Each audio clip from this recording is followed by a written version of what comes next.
I know the trolls are watching, but $800 to $1,200 to fix a $10 gasket on the RVs, you know, I mean, you know, I'm not going to be paying any of these $125 an hour RV shop rates.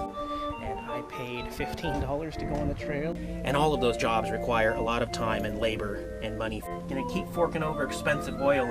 It wears on you, and especially for me, you know, just rolling the tires and just moving around.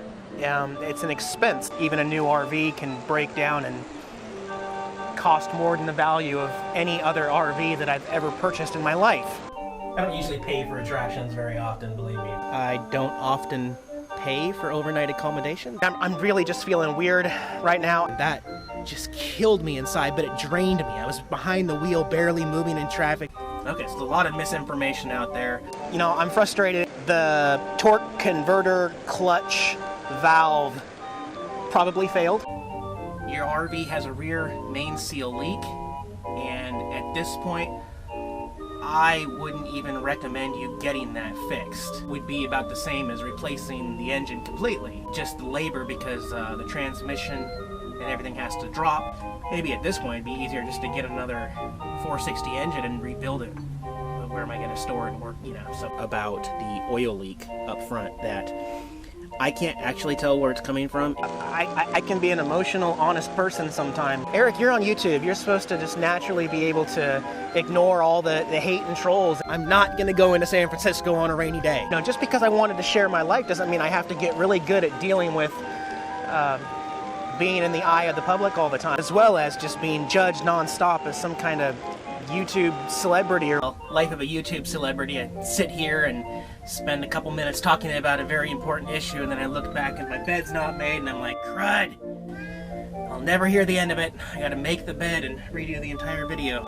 And as you can see, the ground, it's been wet. It's been thunderstorms all morning. I'm battling the weather like all the time. I'm not in the mood for any stress today. I want to go somewhere that's a little less stressful. I'm really kind of stressed about that. Kind of frustrating because I couldn't use any of the outlets and I needed more power, and so that's the way I did it. Every night I've got to go, at least, you know, once a day, I've got to go up there and punch them in and hold them with my forearm. It's really a difficult process. Not a glorious view by any means, and the long line begins. Those will come probably when I get a little more south here. Today I've got plans, obviously. Okay, and actually I just finished doing a little tutorial on some of the editing stuff, and then I realized that if you're not using Adobe Premiere and you don't know what the program is, everything I just said is going to be in a completely different language. In case anyone is interested in learning how to use the software, I can show you how I do a couple things in editing, but there's no simple way to show anything in there if you're not familiar with Adobe Premiere. So there's really no sense in me showing how to do it on the computer because it's just going to confuse everybody. You know, and people have always asked me, how do you get so many thumbs down all the time? I mean, I couldn't be happier about that. Jealousy, hater button. That's all it is. It's got nothing to do with the ratings on my videos. Who cares, right? I really don't care. I kind of had to leave last night, Walmart. I guess there's some city ordinance.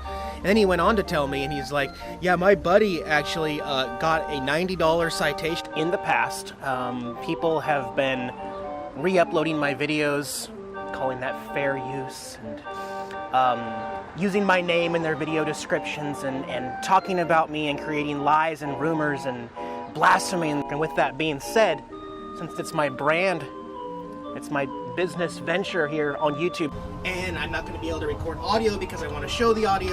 It doesn't matter, guys. There's no anonymity on YouTube. There isn't any. Everything is linked. But I can't afford to stay here any longer, so it's time for me to get on the road. Because sometimes you get into some of these cities and they actually do have, you can't park RVs in residential zoned areas at all.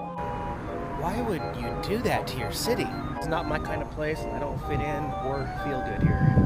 It might look really warm out here, but it's like 43 degrees still outside in the morning. If you miss the sea lions and you're at Pier 39, then you are deaf. These guys are loud. Don't even ask me how much it probably costs to live out here. One thing Google's not good for is reading the parking restriction signs. No parking anytime? What the? Like, no parking Monday through Friday from 2 a.m. to 5 a.m. So you couldn't overnight 24 hours in that spot even if you paid. I'm not a big fan of YouTube comments.